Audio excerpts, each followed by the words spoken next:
Volvemos al tema sindical que, como siempre decimos, es un tema muy presente y muy actual, y para ello nos acompaña don Rafael Pepe Abreu, un conocidísimo sindicalista, un hombre público que ya puede decirse de larga data, ¿no? Un hombre que viene de los años 70 bregando con el movimiento sindical.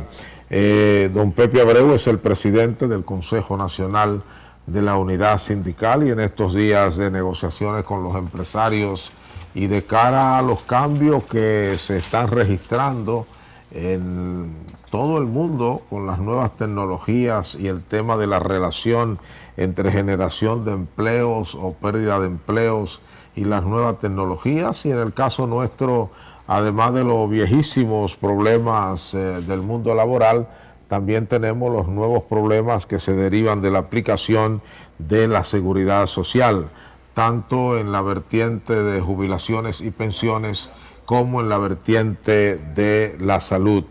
De manera que creo que vamos a tener un plato fuerte con don Rafael Pepe Abreu, presidente del Consejo Nacional de la Unidad Sindical.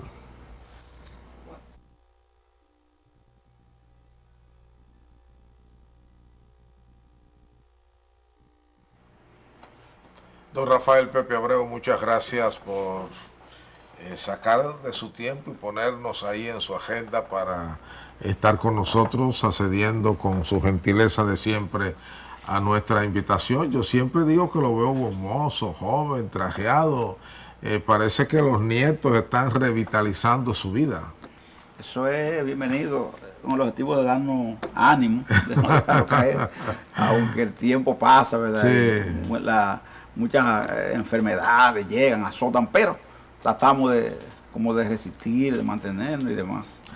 Dicen que las enfermedades forman parte de la salud, de manera que tenemos que vivir ambas circunstancias con buen ánimo y siempre, como yo sé que lo hace usted, con deseo de avanzar y de continuar, porque usted es un hombre indoblegable en la lucha, y una lucha ya de demasiado tiempo, de manera que usted tiene toda la flexibilidad de esos árboles que se doblan como el bambú, pero no se quiebran, ¿eh?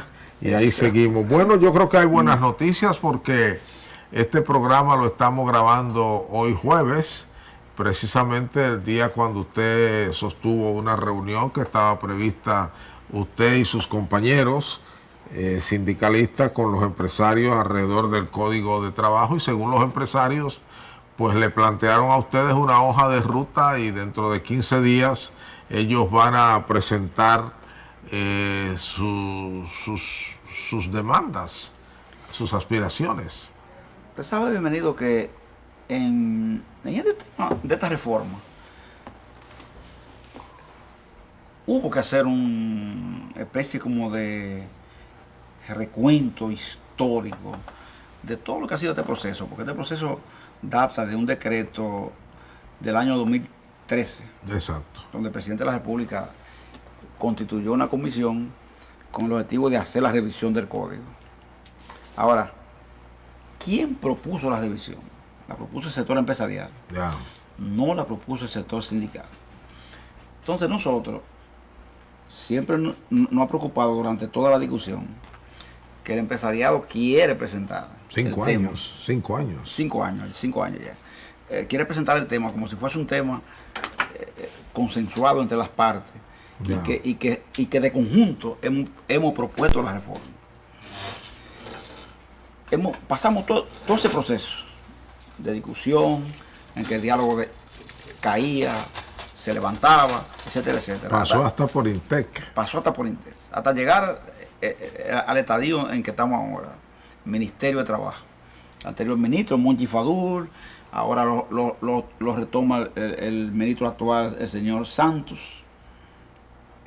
Y bienvenidos los empresarios, nunca han definido en detalle cuál es su posición sobre el tema de la reforma del código. Es decir, si usted tiene un planteamiento de reforma de una ley, lo más lo mínimo que usted debe hacer es definir qué tipo de reforma quiere hacer, por qué, etcétera, etcétera, etcétera. Eso es lo menos que se le puede pedir. Entonces al empresario se le pidió esto durante el transcurso de todo este tiempo. Y precisamente tal y como usted señala, este jueves, en esa reunión de las 3 de la tarde de hoy, el empresariado dice que ellos quieren, sí, que ellos están dispuestos a hacer su propuesta, pero que ellos entienden que debe ser conjunta con la del movimiento sindical y que debemos hacerla concomitantemente, etcétera, etcétera, etcétera. Entonces dijimos, miren señores, está claro, ustedes tienen preferencia para presentar propuestas porque son ustedes los que han tomado la iniciativa de la reforma al código. ¿Por qué tenemos que ser nosotros? Nosotros le damos el privilegio a ustedes de hacerlo. Vueltas y vueltas, pero al fin aceptaron proponer lo que usted está diciendo, la hoja de ruta hacia la reforma, y nos anunciaron que ellos se van a referir en ese planteamiento, en esa propuesta de reforma que están haciendo, básicamente a 7 contenidos de lo que están en el código laboral. Nosotros nos comprometimos a esperar esos contenidos, revisarlo y responder.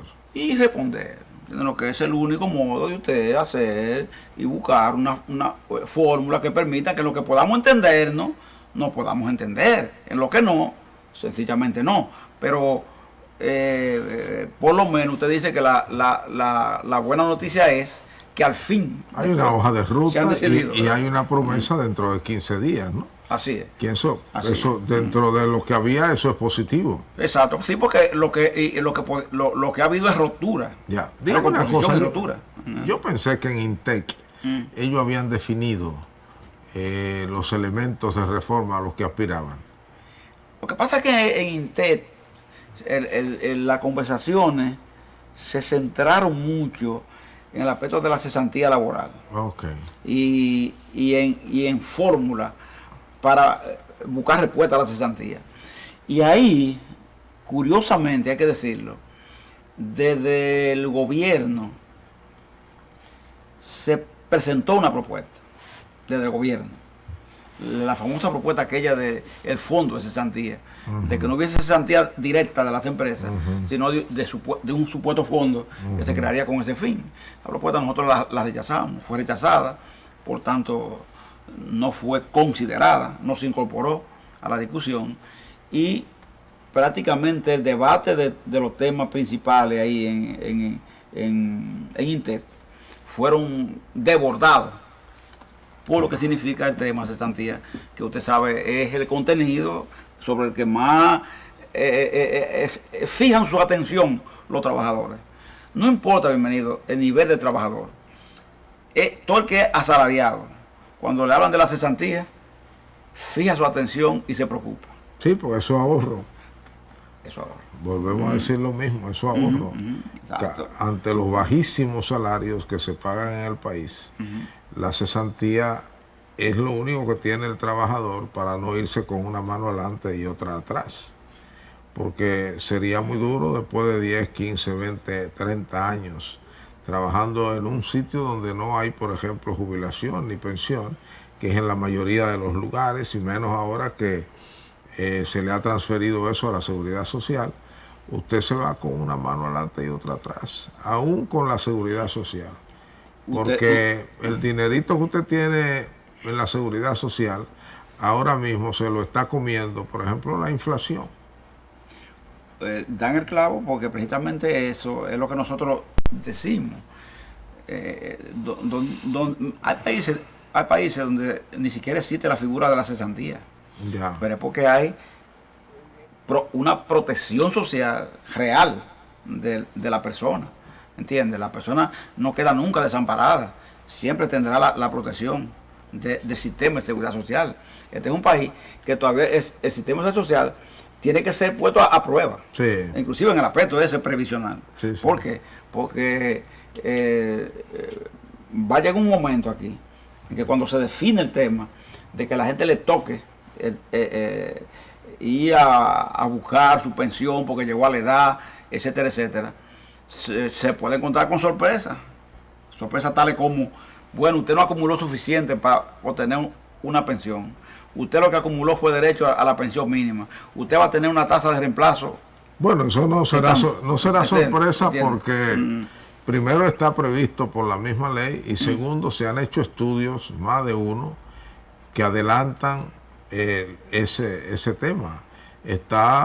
Yo lo he citado varias veces, un trabajo de graduación que hizo una economista que creo que trabaja en el Banco Central en Chile y donde ahí un documento que ha sido publicado como libro plantea que los bajos salarios no permitirán un retiro ni una pensión, ni siquiera mínimamente digno, ni nada. Y lo mismo encontraron los economistas chilenos que trabajaron conjuntamente con la Fundación Juan Bosch y el joven Matías, y eso fue ampliamente conocido por el país. Ese trabajo sobre el empleo, desempleo y seguridad laboral. Y aquí el tema de la pensión, bueno, en esta primera generación, todo el que tenía 45 años cuando comenzó el sistema no tendrá derecho a una pensión, sino que le van a devolver el dinerito. Para colmo es así, es decir, no existe ni siquiera el beneficio de la duda. Podría ser diferente. No existe, ¿verdad? No. Porque ya estadísticamente en las proyecciones que se hacen está demostrado que no. Entonces por eso un movimiento como el sindical no podría pactar en ese orden lo que los empresarios quieren, lo que los empresarios han querido con el tema de cesantía. Por eso nosotros le hemos dicho a ellos, ustedes no pueden presentarnos a nosotros una propuesta en titulares. Ustedes no pueden hacer eso. Y decir, por ejemplo, cesantía laboral. O sea, ¿cuál es el detalle? ¿Qué quiere decir eso? ¿Qué es lo que ustedes proponen frente a eso? Jornada laboral. ¿Cuál es su propuesta? Es decir, ellos quieren que sobre la base de eso uno haga pronunciamiento de temas tan delicados por un tema bienvenido que los empresarios están cuidando, ellos están cuidando su imagen. Sí, por supuesto. Su imagen, ¿verdad? Ellos no quieren aparecer ante la opinión pública como que ellos son proponentes de ese tipo de reforma, sino que aparezca como que... Y que es un tema muy peliagudo. Exacto, como que está acompañada por un diálogo tripartita y que todos somos proponentes, incluidos los sindicatos. La seguridad social empezó en el 2011, ¿no? Así es. Bueno, todo el que tenía 45 años en el 2011, para esas generaciones, ese grupo etario, ese grupo de edad, que hoy tiene 7 años más, 52 años, la cesantía es de vida o muerte. Para los que comenzaron a trabajar después, es muy importante, pero para este grupo es de vida o muerte porque es lo único que tienen y no van a tener legalmente derecho a pensión ni a jubilación, a no ser una pensión por un accidente o una pensión privilegiada que da el Poder Ejecutivo, que no se la puede dar a todo el mundo. O sea, que eso casi ni pensarlo, porque usted no puede despachar a esa generación con una mano atrás y otra adelante. Sobre todo bienvenido porque los empresarios, por ejemplo, cuando usted trata el tema con ellos le dicen, no, pero no nos estamos refiriendo, dicen ellos, a la generación actual de trabajadores, nos estamos refiriendo a los trabajadores del futuro, a los contratados después que hagamos esa reforma. Por tanto, ustedes no tienen que preocuparse porque su actual gente van a ser protegidas. Y uno muchas veces piensa, ¿quién puede pactar, por ejemplo, hacia la baja, unos derechos consignados ahora y aplicarlos a una generación venidera? O sea, ¿quién puede honestamente hacer eso? Usted podría hacer, patarlo en beneficio de, Sí. ¿entiende? Pero no contra. Ya. Porque independientemente de que usted no esté en el escenario en ese momento, de que usted no esté en el escenario en ese momento, haya desaparecido de esta tierra, por ejemplo, es tan contraproducente eso, que hasta su nieto, su descendiente, ¿verdad?, cargarían, ¿verdad?, Ya. con la acción, que en un momento así, una persona del tipo de los sindicalistas que estamos discutiendo ahora, pueda darse, si nosotros asumiéramos un comportamiento de ese tipo. Por eso es que le hemos dicho, ustedes en temas así tienen que establecer claramente lo que proponen, Sí. pero usted tiene que responsabilizarse de su propuesta. Bienvenido, hemos dicho, pero un asunto que, claro, si usted en una reforma quiere ocultar lo que piensa, es porque entonces es malo. Si es bueno, sí, se presume que usted lo exhibe, plantea que sea de conocimiento de la prensa, que todo el mundo lo sepa. Ellos nos planteaban a nosotros, por ejemplo, hoy, los empresarios, que no diéramos declaraciones a la prensa. ¿Usted ve? Entonces, usted dice, yo le decía a ellos, mire, para usted es fácil hacer eso, porque usted se sube al piso 12 del CONEX y le dice a los guardias de ahí que no dejen pasar un periodista para allá. O el ministro de Trabajo se mete en su despacho y le dice a los guardias que no le dejen pasar periodistas para allá.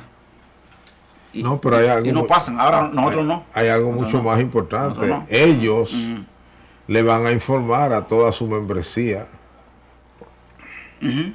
Ellos le van a informar a toda su membresía cómo va el curso de las negociaciones. Claro. Tienen mecanismos internos de cómo hacerlo. Pero, ¿y cómo informan ustedes a todos los trabajadores cómo van las negociaciones y qué se está negociando? Es legítimo que ustedes, que son ahí delegatarios y representantes de los trabajadores, negocien como si fuera intuito personas sin informar a los miembros de su sindicato por la vía adecuada, que para ustedes son los medios de comunicación, porque los trabajadores son todos los otros. Así es. Y necesitan estar informados. Así es. Entonces, es una petición imposible. Sí. Yo dije, mira, el que diga aquí que va a cumplir eso, miente. Y una gente de nosotros no puede decir eso. Porque si lo dice, mañana mismo se dedice, a salir ahí, se dedice, porque la prensa estará ahí. Además, la tendencia moderna es la transparencia. Claro. No hay nada que negociar por debajo de la mesa. Sobre todo ellos, que precisamente hablan mucho, ¿verdad? Sí. De la necesidad del uso, de la transparencia. Incluso la opacidad es una tentación para lo mal hecho. Vamos a una pausa para continuar con esta conversación y venir a un tema que comienza a ser preocupante en la República Dominicana: cómo podemos generar empleos en nuestro país.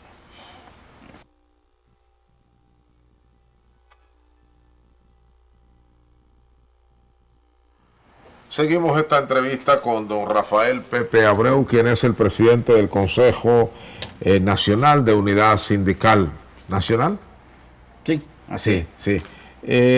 Don Pepe, ya comienza a preocupar en el país el tema de la poca generación de empleos. Cuando uno mira las estadísticas del sector industrial, uno se da cuenta que el sector industrial ha estado estático en la generación de empleo en los últimos años. El campo cada vez es un campo más pequeño, digámoslo así, en el sentido de que hay menos parcelas y menos áreas dedicadas a la producción, por múltiples razones, incluyendo problemas fitosanitarios o de enfermedades de las plantas, no muy bien abordados por las autoridades, y también porque las nuevas generaciones, es decir, los hijos o los nietos de los productores campesinos, prefieren un motor o prefieren la ciudad antes que ir al duro trabajo de labrar la tierra. El turismo genera empleo y el gobierno genera empleo porque casi está obligado a mantener un nivel X de consumo en la población. nosotros tenemos en contra también que con el trabajador dominicano compite una mano de obra extranjera que procede de Haití y ahora también de Venezuela. Y muchos dominicanos que vivían en Puerto Rico han tenido que regresar. Y muchos dominicanos que vivían en Venezuela han tenido que regresar. Y muchos dominicanos que vivían en España han tenido que regresar porque España ahora está en un proceso de recuperación, pero hasta hace unos meses atrás España estaba en una situación económica muy difícil, en recesión por muchísimos años. Entonces no se advierte fuera del turismo y fuera del gobierno la generación de mano de obra, de posibilidades de empleo. ¿Qué podemos hacer? ¿Cuál es la visión que tiene el sindicalismo de ese tema? Benito, es fuerte, es un punto muy difícil. Nosotros, inclusive en estas conversaciones con los empresarios, ha salido el tema del empleo. Y ha salido porque ellos también han externado la preocupación. El propio gobierno ha dicho que esa es una de sus grandes preocupaciones. Incluso en esas conversaciones se ha querido ver el tema como desde la visión laboral referida al código. Sí, y nosotros, por el costo del empleo. Exacto, hoy. Y del costo como del despido, dicen ellos, y del cambio. Sí. Nosotros hemos dicho, mire, el código es un regulador de las relaciones obrero-patronales, como se dice, o empleado-empleador, como se dice ahora. Pero quien crea empleo es la economía, en definitiva, ¿me entiendes? No está determinado por el código. Inclusive cuando hay crisis en la economía, el desempleo por lo general aumenta, ¿me entiendes? Y no tiene que ver con código, en un momento determinado. Cuando la economía está en auge, ¿qué pasa? El empleo abunda, exactamente. más remuneración. Usted lo ha dicho, la industria baja, ¿entiende? Baja su nivel, su influencia, y lo que hace es que se convierte en una industria estática, que no proyecta ni crea más empleo. Y que los empleos que se crean muchas veces se crean donde, en el sector informal. Empleos precarios. Empleos precarios, ¿verdad? Correcto. Sector informal. Entonces, es un tema de la economía, no del código, le hemos dicho a ellos.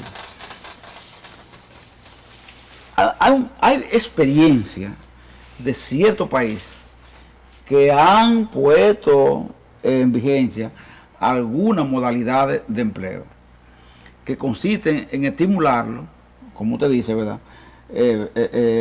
Empujando áreas específicas que están en proceso de estancamiento, ¿verdad? Estimulándolas, como el área industrial, por ejemplo, aquí en este país. Correcto. Y además lo han hecho, inclusive, degravando a algunas empresas de impuestos sobre la base de que ellas se comprometan a crear determinada cantidad de empleo. Incluso el sistema de seguridad social, cuando es verdadero, que no es como es de aquí todavía, que todavía es un proceso en construcción, cuando es de verdad, una de las cosas que han hecho países como Uruguay, por ejemplo, es decirle, mire, nosotros como gobierno nos vamos a encargar del pago de seguridad social durante los primeros 3 años de esa empresa, como gobierno, con el objetivo de que usted me emplee. Correcto. Una cantidad X de jóvenes. Esa empresa ha hecho eso y el empleo ha podido crecer sobre esa base.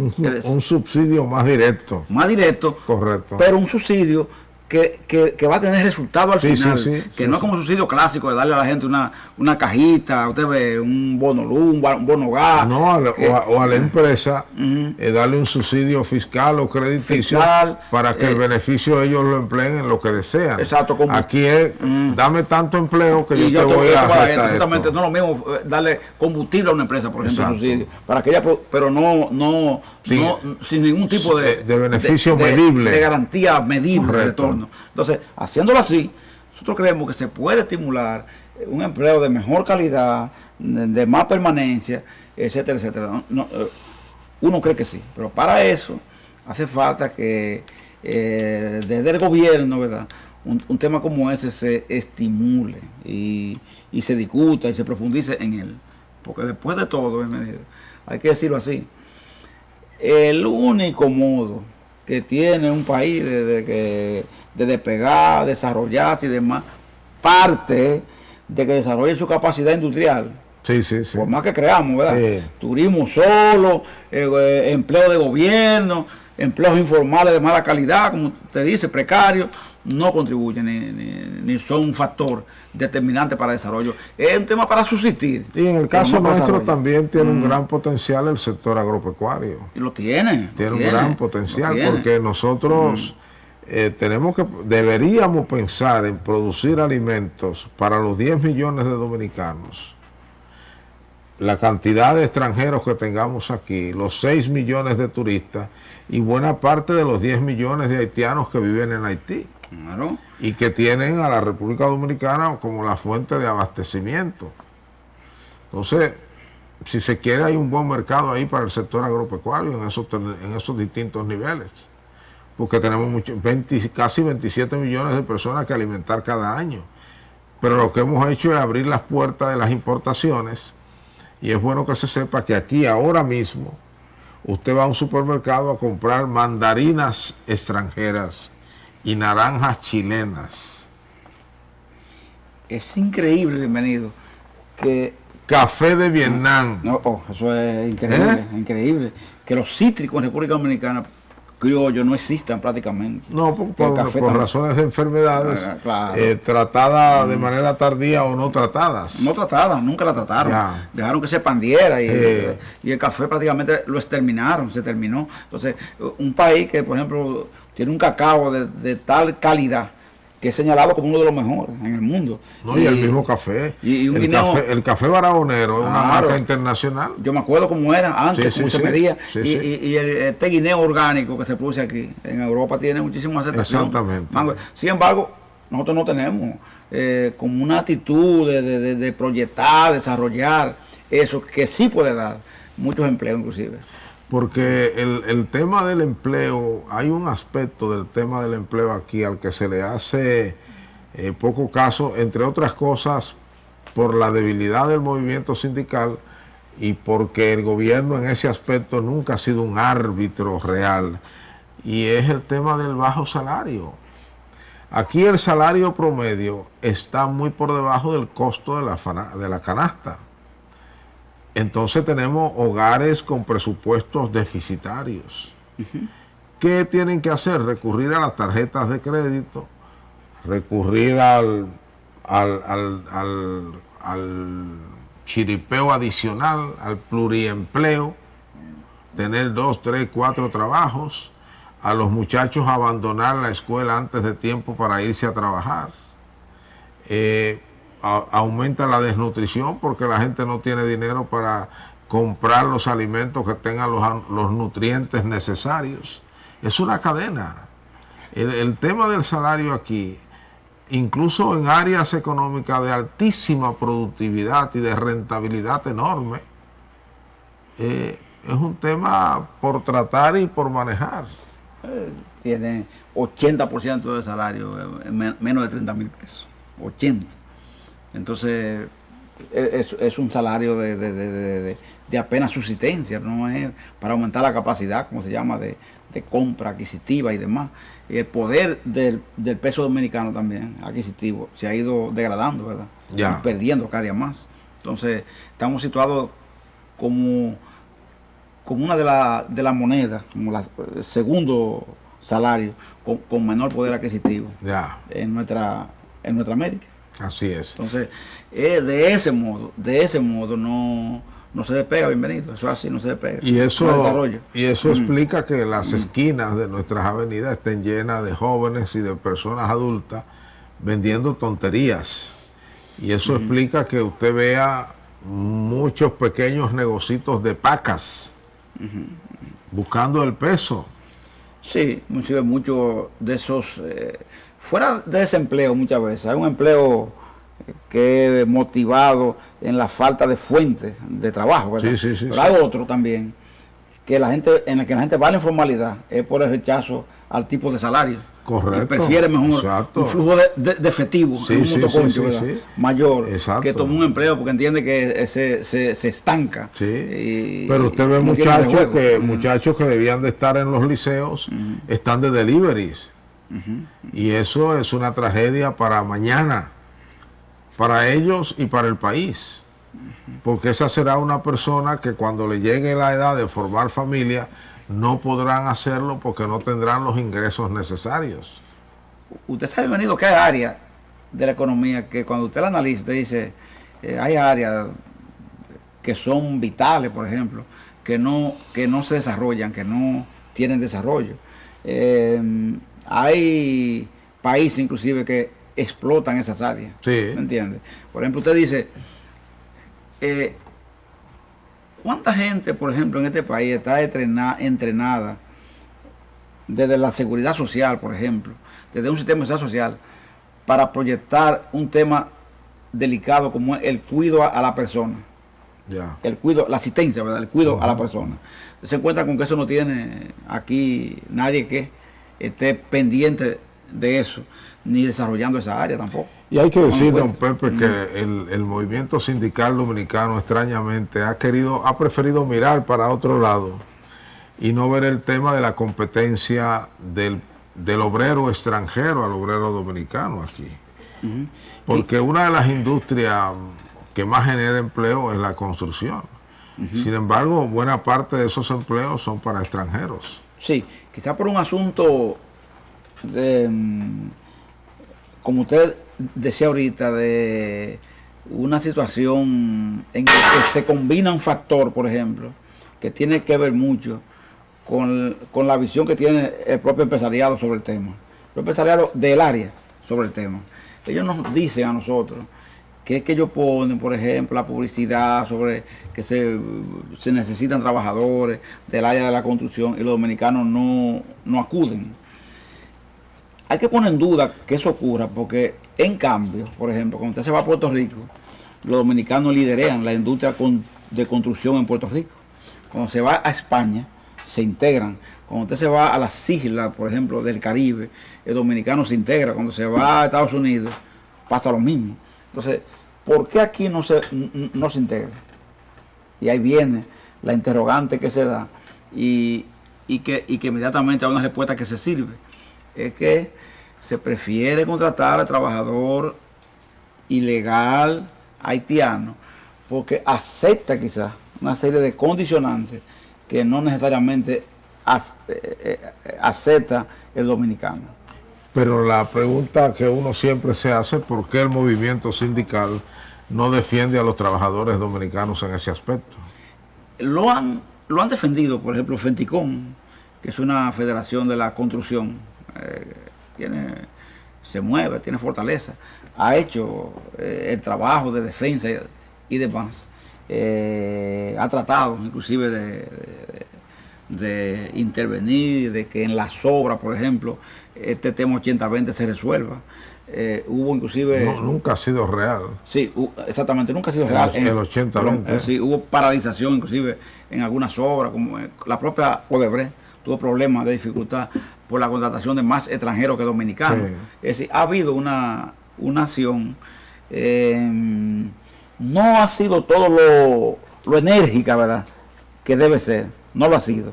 Quizá por un poco no sea la condición tan atractiva como para la gente presionar suficiente para ocupar el puesto. ¿Entiendes? Porque muchas veces es por eso también. No son atractivos los salarios ni las condiciones. Vamos a ir a una pausa para venir al segmento final de este espacio con don Rafael Pepe Abreu.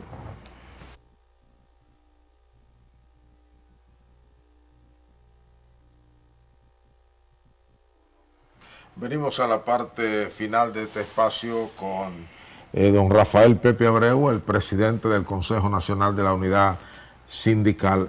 Don Pepe, el otro gran tema es el tema de la seguridad social.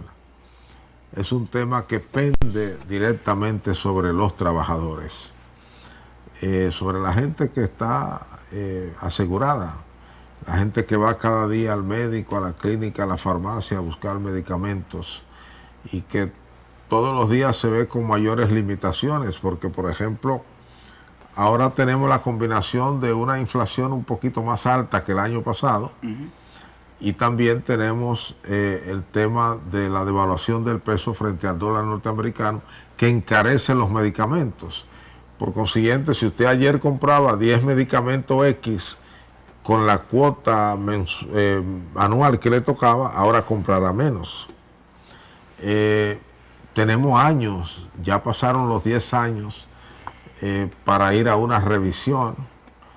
Los médicos están regados, como usted ha visto en la prensa, las clínicas están regadas también, se habla incluso de un cartel. Todos sabemos lo que ha pasado, por ejemplo, en el subsector farmacéutico. La mayoría de las farmacias han sido adquiridas por 3 o grandes compañías vinculadas al mismo tiempo a las ARS. ¿Qué va a pasar con la seguridad social? Porque ustedes están en el Consejo. ¿Cuáles son los planteamientos del sindicalismo? Mire, nosotros agotamos ya la paciencia que teníamos, la esperanza que teníamos de que esto pudiese cambiar en el marco del Consejo. Y decidimos el pasado 1 de mayo, un día histórico. O sea, ya el señor Castellano los ha frustrado. Sí, todo. Es una concentración que celebramos el 1 de mayo en el Club Mauricio Báez. Dice que tomamos ese día por el simbolismo que significa. Sí. Presentar lo que nosotros llamamos un anteproyecto de ley de reforma. Así es. A la ley de seguridad social. Hubo ahí la asistencia de 4 senadores, estuvo José Jacín, Rubén Darío Cruz, Adriano Sánchez Roa, estuvo Manuel Guichardo. Me extraña que Josécito Jacín esté en ese grupo. Extraño, sí. Y ahí, en ese encuentro, esos senadores asumieron ese anteproyecto de ley nuestro. Ya está depositado en la Cámara, en la Comisión de Seguridad Social y Trabajo del Senado de la República. Estamos trabajando también con el área de los diputados y para el próximo martes ya se convocó la primera reunión donde nosotros asistiremos. ¿Una vista pública o privada? No, esa no es una reunión privada. Una reunión con nosotros, sí. y esa comisión, que no solamente abarca esos senadores, sino otro conjunto.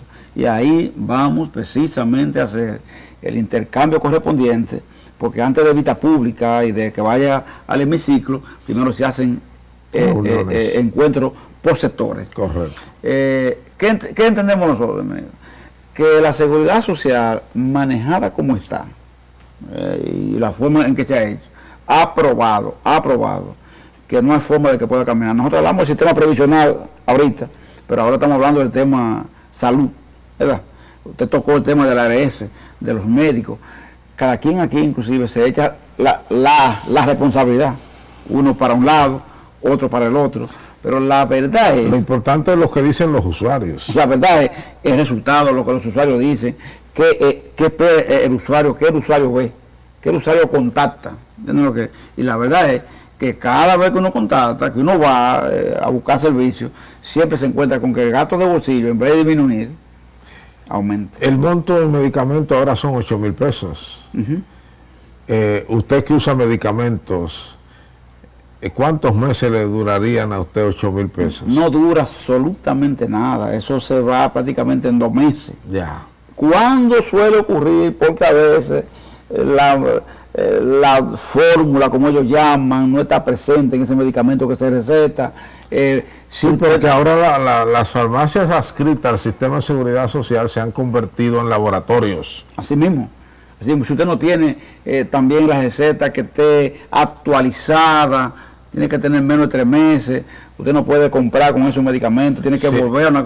Si no es un médico registrado. Si no es un médico registrado pasa lo mismo. Entonces, muchas veces uno opta inclusive por no usarlo. Exacto. Son muchos, bienvenidos. Y muchos. Las personas que uno se encuentra con ellas que optan por no hacer uso de de los propios 8.000 pesos que se plantean ahí. Ya.